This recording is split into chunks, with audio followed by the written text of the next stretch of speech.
साल की आखिरी और सबसे बड़ी एकादशी पड़ रही है। देव उठनी एकादशी कहा जाता है कि इस एकादशी का फल करोड़ों एकादशियों के बराबर होता है। इसे देव प्रबोधिनी एकादशी भी कहा जाता है क्योंकि इसी दिन भगवान विष्णु 4 महीने की योग निद्रा से जागते हैं।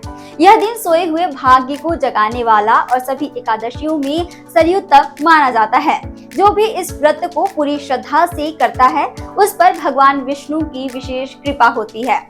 इस दिन ये 5 काम जरूर करें। पूरे दिन फलाहार व्रत रखें, तुलसी जी को दूध मिश्रित जल अर्पित करें, तुलसी जी को लाल चुनरी ओढ़ाएं, तुलसी जी के सामने दीपक जलाएं, तुलसी जी को पीला धागा बांधें। यह व्रत कन्याओं, महिलाओं और पुरुषों सभी के लिए अत्यंत शुभ माना जाता है।